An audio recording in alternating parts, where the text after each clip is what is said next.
Good morning, everyone. Today, topic for discussion is immunoglobulin G4 related disease.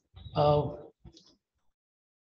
to introduction, actually, the immunoglobulin G4 related disorder is a immune-mediated and chronic and multi-organ fibroinflammatory condition that causes tumefactive lesions and characteristic histopathologic features. So they have a characteristic feature of lymphoplasmacytic infiltrate with predominance of IgG4 positive plasma cells and obliterative phlebitis and storiform fibrosis. So you can see the picture actually previously thought what are the unrelated conditions. Actually, they are related to each other. So we can see from head to toe. So multiple organs are involved. I think only except the synovium, almost every body organ is involved. The IgG4 disease. So you can see the involvement of pituitary involvement will be there, and pachymeningitis will be there, lacrimal salivary glands, and ophthalmic disease, thyroid disease can involve the lung, can involve the liver, and can involve the biliary tract, it can involve the pancreas, can involve the kidney, and retroperitoneal fibrosis can cause periarteritis and prostate disease. So disorder which can involve almost any organ.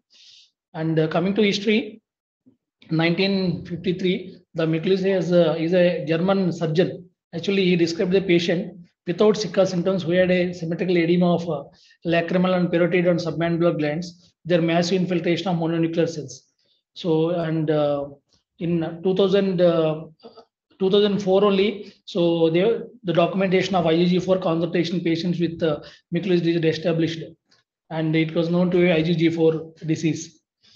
And in 2010, their nomenclature was proposed. In 2011, was accepted during first international symposium. In 2012, the first international consensus for pathological findings are defined. So coming to epidemiology, it is 4 to 6 per 1 lakh, but it is maybe underestimated because of underdiagnosis. And there is a worldwide distribution. It can present all patients of all racial backgrounds, but majority we found is Japanese. So we have more literature in the guidelines and treatment and more in the Japanese cohort studies. And it's mainly affect the middle age to elderly males, typically in 5th and 6th, 7th decades. So generally contribution disorders will affect the females with 30 to 40 years, but here is more of elderly males with 5th or 6th or 7th decades, and male preponderance is 3:1. They can have involved at a younger age. And coming to our disease, IgG4 related orbitopathy, and which is involved head and neck, they appear more in the women and men in equal distribution. So in hypertrophic meningitis, generally don't have a systemic features, whereas the disease involving the orbital disease, they have multi-organ involvement. Coming to the ones we thought of unrelated, now there is a part of IgG4 disease, what I told before. Same thing like eosinophil cancer, fibrosis, mediastinus, pachymeningitis, involving the kidney, aorta, submandibular glands, and salivary and lacrimal glands, and aorta, retroperitoneum, thyroid, mesentery, and pancreas. So little brief on IgG4. So how it is different from remaining IgG1, G2, G3. So you can see here, there is a serine in yellow. So here IgG1 you have a proline. But in between you have a serine, because of which they have weak disulfide bridges. And you can see all these IgG1, G2, G3 are bivalent, but it is a monovalent. So because of which they have a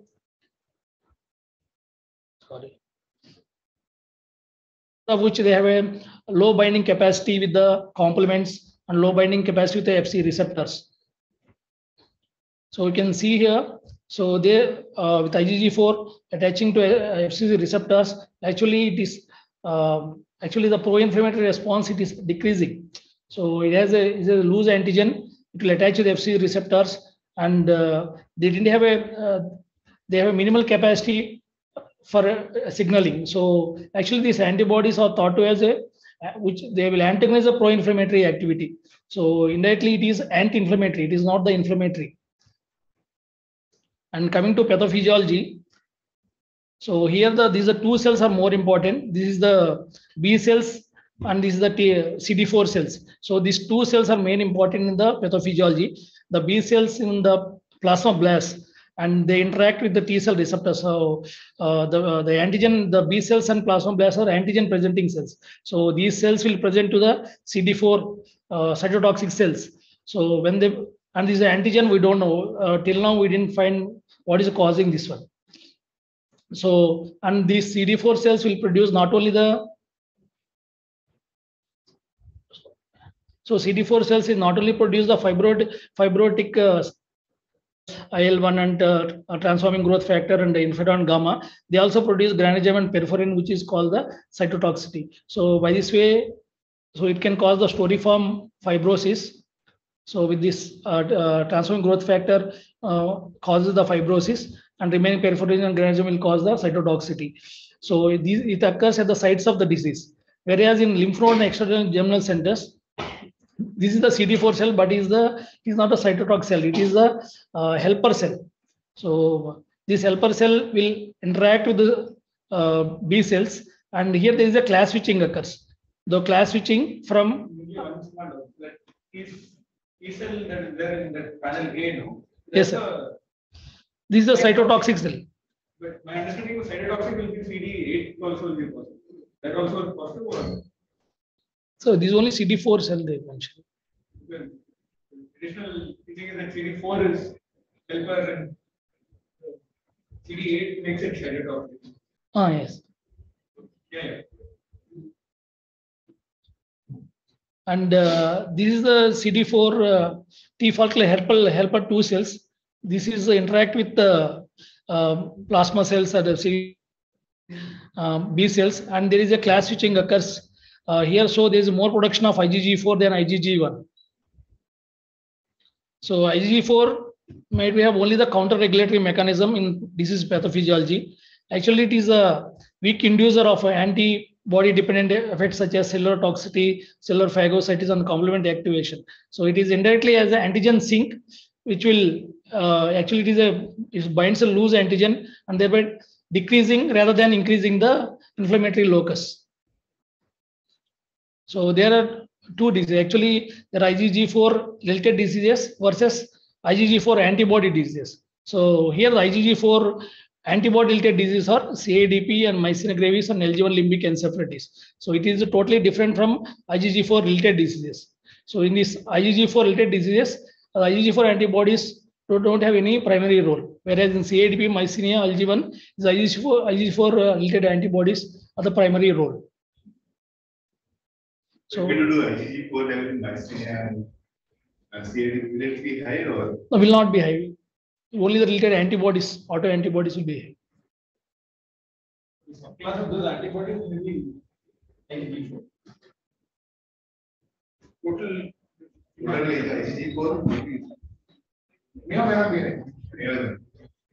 But auto antibodies will. Class of the auto antibodies should be IgG4. So first I'll describe the clinical manifestations other than the nervous system.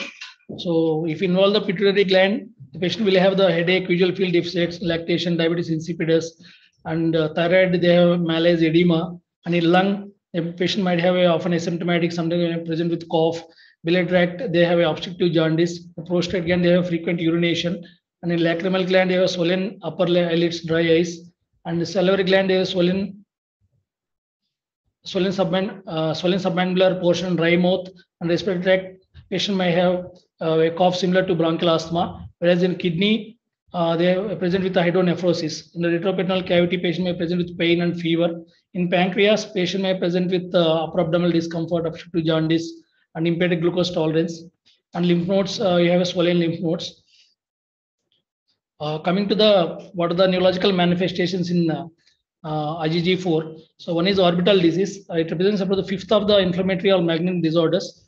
So previously it is labeled as idiopathic orbital inflammation. That time into biopsy and or appropriate stain was not used. The differential diagnosis is main is for connective tissue disorders, chronic infections, and neoplasia. So like connective disorders like sarcoidosis, granulomatous polyangiitis, and lymphoma infections are the main differential diagnosis for the orbital disease. So in review of 172 patients, So we have 68% patients having bilateral disease, whereas 70 to 100% have eyelid swelling and proptosis in 29 to 56%, and orbital pain, diplopia, reduced visual acuity or less compared to the eyelid swelling and the proptosis. So lacrimal gland is the most common involved here.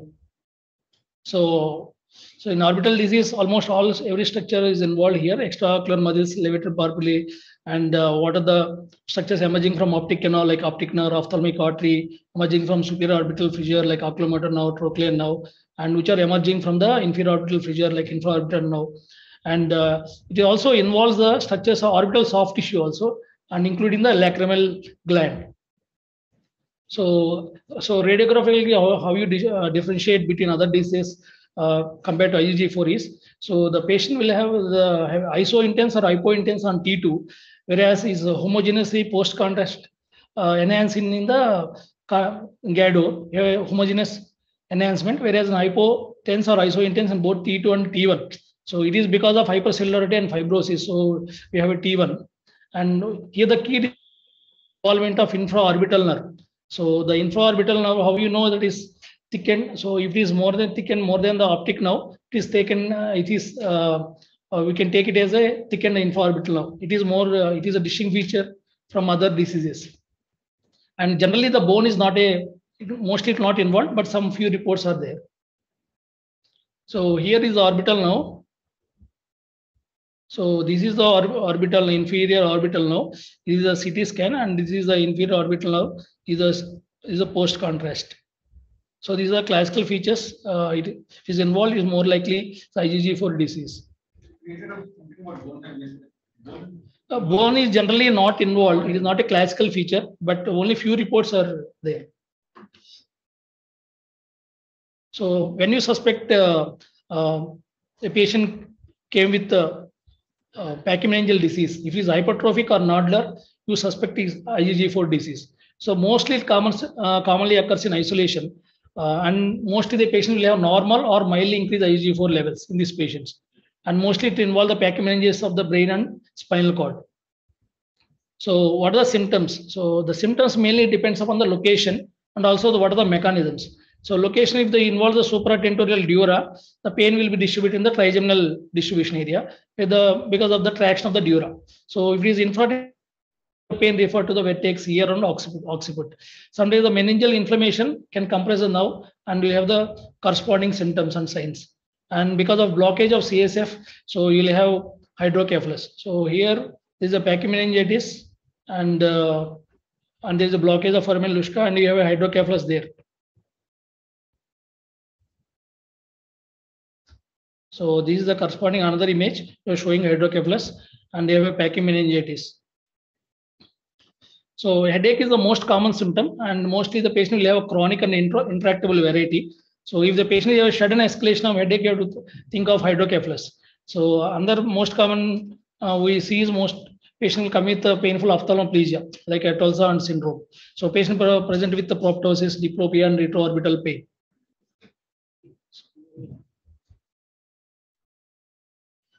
So here we can see so these are T1, these are post contrast. So T1 you can see the hypointense. Whereas in the post contrast, is involvement of the cavernous sinus, and this is the cavernous sinus, right cavernous sinus, and this is the ICA. It is involved here. This is compressed. ICA is compressed. And coming to other clinical features, if they involve the middle cranial fossa, the patient will have visual acuity problems and the visual field defects. If it involves optic nerve or chiasma, and some patients they present with the focal motor seizures, sensory loss seizures because of the cortical compression. And this is the basal dura. If it involves the basal dura, they have a multiple successive cranial nerve palsies. Like patient will first initially have like cavernous sinus syndrome. Later on they will involve the bulbar symptoms. So they'll have a sequential cranial nerve palsy if the basal dura is involved. If the vestibular nerve palsy is involved, they have symmetric deafness and vertigo, tinnitus, and may presented with a gait ataxia. So sometimes the basal pachymeninges, they present like a facial nerve palsy, and sometimes it may be mistaken as a Bell's palsy. And very rarely, so generally don't involve the leptomeningeal, but very rarely it may involve some reports are there patients involving leptomeninges. And typically these patients are elderly patients and they present with subacute dementia. So that is a treatable condition. So you have to also look after when the patient is having leptomeningeal involvement present with a subacute dementia. And duramet of spinal cord also can be involved. Here you can see the basal dura is involved. C0 is a hypointense. So it is a T2, it is hypointense, whereas the post-contrast is a hyperintense. And what are the differential diagnosis for hypertrophic pachymeningitis? Like I said before, is chronic infections and the neoplasia. These are three for any disease involving. We have to. These are three differential diagnoses you have to keep in mind. So connective disorders like granulomatous with polyangiitis, sarcoidosis, Sjogren's, Behçet's, and infections like chronic infection like TB, syphilis, Lyme, fungal, and neoplasia like lymphoma and dural carcinomatosis. So the peripheral nerve disease, now few reports, I think peripheral nerve also might be involved.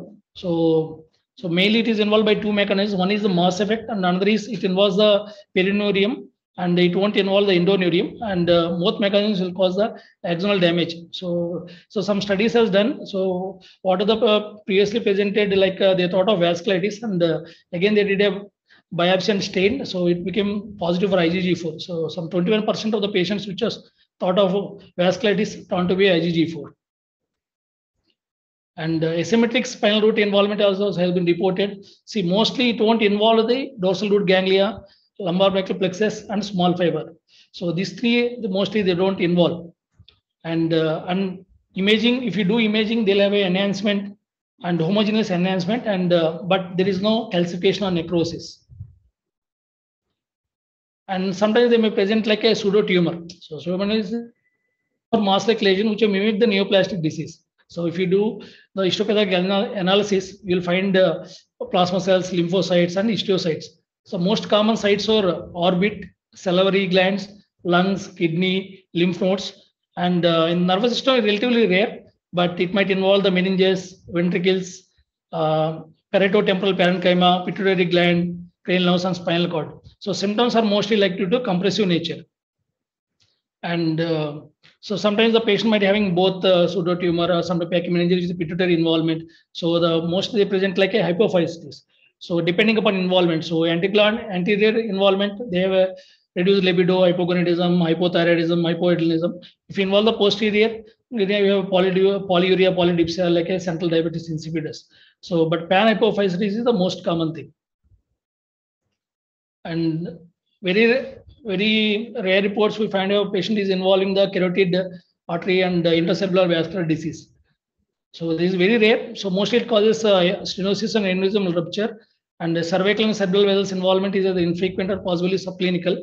So on two patients came with a stroke, and they found a carotid artery stenosis, and they did the endorectomy. After that biopsy, they found a IgG4 related disease. So that time, some few cases they involved IgG4 disease, even the cerebral vessels. So pancreal brain disease is very rarely involved, but we have a few case reports here also. So these are all the differential diagnoses for orbital, cavernous sinus, cellular, and pachymeningitis. So mainly is three. One is the connective tissue disorders, another is a chronic infection, another is a neoplasia. So whenever you diagnosis made by the highly clinical suspicion, and you have to know that there is a potential of multi-organ involvement, and you have to ask for history of atopy, and the physical examination target the common sites. So in ocular examination, you have to see for proptosis, ptosis, and periorbital swelling, and lacrimal gland enlargement. So here you can see the photo. There is a lacrimal gland enlargement, and in the T1 post contrast, there is a hyperintensity. So careful examination of the neck. So for the major salivary glands, thyroid gland, submandibular gland. So here we can see the enlargement of the parotid gland and submandibular gland. There is a lacrimal gland enlargement, and patient is having ptosis, and there is involvement of thyroid. So in the patient is a multisystemic involvement. So mostly in pachymeningitis they are less likely, but in orbital disease, some patients they have multisystem involvement. So we have to look after any glandular enlargement in general examination. And they have to search for the lymphadenopathy, and mostly 20% of the patients have lymphadenopathy, and mostly they are non-tender, and it will be 1 to 3 centimeters. And they search for ognomegaly, icterus, and change in hue and texture of the stool to look for pancreatic or biliary disease. and skin manifestations like ulcers, alopecia, and skin involvement may be clue to the underlying internal disease. So after the clinical assessment, then you have to for serology. So IgG4, actually IgG4 it is not sufficient for diagnosis, and it is sometimes not needed for the diagnosis also. So what will happen is if there is substantial increase, if it is more than 5 grams, then it is more specific. Otherwise, it will be like more than 135 sensitivity of 87 and specificity of 83%, and there is a broad range. And even some patients which is histologically confirmed IgG4 disease also patient have a normal serum IgG4 levels. So if it is more, then it will be more suggestive, but not specific or not sensitive. And most of the patients with meningeal diseases, they have normal levels. And here we are doing with the immunonephrometry. So the drawbacks is the patient is IgG4 concentrations show at low, and here we do repeated dilutions to get the correct value. And alternatives are mass spectrography and flow cytometry. So this is the recent one, flow cytometry. This also is validated, and it has sensitivity of 95% and specificity of 82%. And so and you have to see the other markers for the systemic inflammation. Generally, it will be absent. Other markers, systemic inflammation will be absent in IgG4. If it is occurrence, you have to think of other organ systems, and increase IgG and eosinophils also. So mostly it is present in the systemic disease and elderly patient, multiple organ. So generally, if the patient is a pachymeningitis so generally it will be absent. And no antigen-specific antibodies associated with IgG4 related disease. And sometimes non-specific antibodies like ANA and rheumatoid factor can be weakly increased, but specific characteristic markers, ROLA antibodies will be absent. And C-reactive might be mild increase. Another laboratory test to look for other organ involvement here to phospholipase, amylase, hemoglobin, thyroid, pituitary function, liver enzymes, creatine. And coming to CSF, there is a mild CSF phagocytis, predominantly lymphocytic, sometimes mostly become normal, and oligochondroblastoma also reported. So it most help in the diagnosis, but will help to rule out other chronic infections. And in a small study, they have done, they have a cutoff of 2.24 milligrams. So with this, they differentiated 3 patients with IgG4 related pachymeningitis compared to 21 patients with other causes of pachymeningitis and controls. So this is a very small study. And normally patients, these patients, what you call pachymeningitis, this patient will have normal serum total IgG4 concentrations. So they're thinking that is the inflammatory process is compartmentalized within the intrathecal space. So that's why the serum IgG4 is normal. The patient is having involvement of the pachymeningitis, or if it is related to only the nervous system. So coming to pathology, so normally all conditions we have multi-organ involvement, but they are most common. Is one is elevation in IgG4, another is the histopathological features. So for all the organs, whatever involving the multiple organs, these two are more important: IgG4 serum and also histopathology. So hallmark of histopathology, one is lymphoplasmatic infiltrates, another is the storiform fibrosis, another is the obliterative phlebitis. So here we can see the lymphocytes and dense lymphocytes and plasma cells and lymphocytic infiltrate, and this is the storiform fibrosis. So storiform there is a Latin word they're telling us it's like woven mat. These are holes of the cells. And the third clinical feature is the obliterative phlebitis. So involvement of the venous system with the plasma cells and lymphocytes. So these 3 are the typical for the IgG4 disease. So if you sign in the pathological assessment, other than what is the exclusion criteria, so when you should not think of IgG4 disease or any infiltrate suggestive of malignancy, when you have a prominent neutrophilic inflammation, when you have necrosing vasculitis or necrosis or granulomatous inflammation or inflammatory myofibrillary tumor. So these are the exclusion. So when you don't think of IgG4 disease, when the pathological assessment show these features. So this is a diagnostic algorithm. So the patient is having organ involvement or damage. If IgG4 more than 135 milligrams per deciliter, then you go for histopathology. If histopathology, IgG4 to IgG total ratio greater than 40%, or IgG4 cells in high field microscopy have more than 10. So generally it is in the meninges more than 10, but in the skin it should be more than 100. So then if it is both are present, it is definitive IgG4. If histopathology is negative, then it is possible. The patient is having IgG4 normal and you have histopathology evidence, that is a probable. If both are negative, is the denial of the diagnosis. So other radiology, we go for a C. Generally, CT is mainly useful when the patient is having like moss-like lesions. So generally, we prefer to MR brain with Gerdo, where we can pick up the pachymeningitis, meningitis, cavernous sinus involvement, soft tissue involvement, and we'll do the PET scan to know the activity and extension of the disease. So the routinely what we do here is first we do the vascular markers and CSF and IgG4, and we'll do the MRI brain with Gerdo and the PET scan. So these are the routine things we'll do, and we'll exclude the 3Ds like chronic infections and vascular disorders and neoplasia. So coming to treatment wise, there is no specific guidelines, but these are the guidelines for the autoimmune pancreatitis.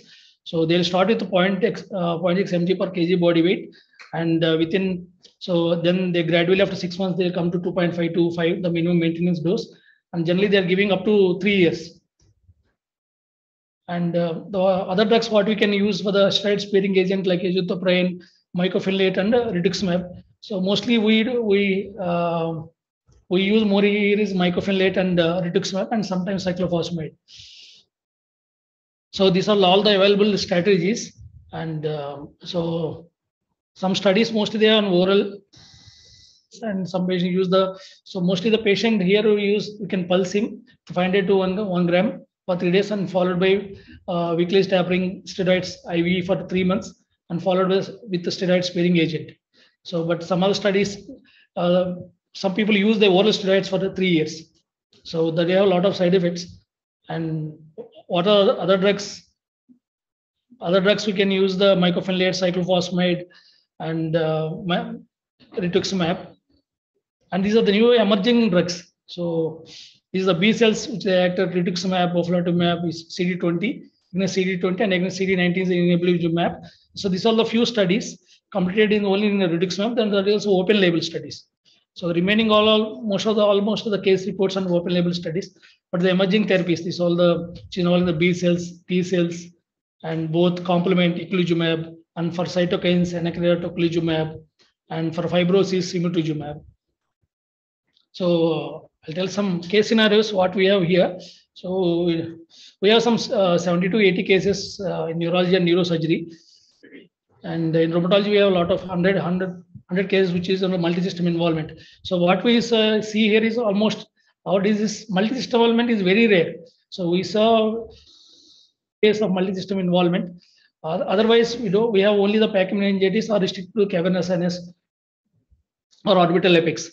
So these are gentlemen, 33-year-old, came in neurosurgery, NSR3 acid. So patient came with generalized seizures. So they have a dual base lesion in the left parietal region. So initially they thought of meningioma versus IgG4. IgG4 was 823, and the histology findings consist of IgG4. So patient is having lymphoplasmatic infiltrate and storiform fibrosis. So this is the lesion. I think you can see.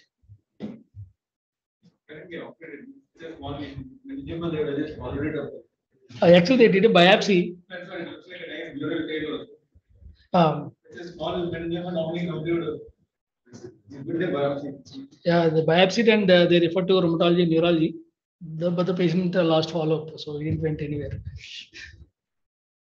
So this is another good case, a 45-year-old gentleman, we admitted I think 2016 or 17. The patient was present with thoracic myelopathy. The highest level was T8. The time when he came with a power of 1/5. So here you can see the T2. So he is hypointense. So this is a dura extending from C2 almost L2. So it is a post contrast. So this meant. Yes, sir. It is a dural enhancement. So dura is enhanced. It is the white dura is enhanced from cervical to the lumbar. So same thing is a T2. You can see hypointense. So this is the hyperintense, and we did a biopsy also for this patient, but showed ionization and non-specific chronic inflammation. And neoplasia and vasculitis was excluded. We treated with the cyclone steroids. So patient power is improved and to 4/5. And another woman, she came 50-year-old. So intermittent headache, she had intermittent A ward, and found to have a hypertrophic pachymeningitis. So here you can see like Eiffel Tower, and IgG4 was 2 grams, and they treated with the steroids and mycophenolate, and we don't know because this patient didn't come for follow-up later. And these 51-year-old female. This is the classical cases we see. So patient with right side painful ophthalmoplegia and visual impairment since 2.5 months. IgG4 was 4 grams, and imaging evidence of focal hypertrophic pachymeningitis treated with rituximab and steroids. And this is a case scenario. This is a recent patient, one 68-year-old patient present with bilateral proptosis and ophthalmoplegia and visual decline. And patient is having also generalized lymphadenopathy, and 50 grams is the highest I noted here. And he was treated with the mycophenolate and methylprednisolone and rituximab. You can see this is. So these are hypointense. So this is a T2 hypointense. This is a T1 hypointense. This is a post-contrast enhancement. And another 20-year-old lady, she present with the painful ophthalmoplegia and decreased vision loss. So IgG4 levels are normal for this patient, and she had a sphenoidal lesion, so she went a sphenoidal biopsy. So the patient biopsy showed lymphocytic infiltrate, and the IgG4 is increased. But however, the ratio is less than 40. So she was treated with the mycophenolate and steroids. So you can see the lesion involving the cavernous sinus orbital apex, and we have found the lesion in the sphenoidal region also. And this another lady, 55-year-old lady, present with a 6 months history of headache with the multiple cranial involvements, right optic, left facial, left 10th, and left cerebellar, with no pyramidal signs, localizing the brainstem and meninges. And this patient IgG4 was 2594, and we did a biopsy of supraclavicular node. So it shows a granulomatous lesion. Actually, it came like a neurosarcoidosis. Initially, see, you can see the IgG4 levels are high, and patient gave a nodular enhancement in the temporal lobe, and criteria definitive exclusion. yeah, initially because of 294 thought of IgG4, but later on we found a biopsy showed a sarcoidosis. The treated with the methylprednisolone and rituximab. Thank you.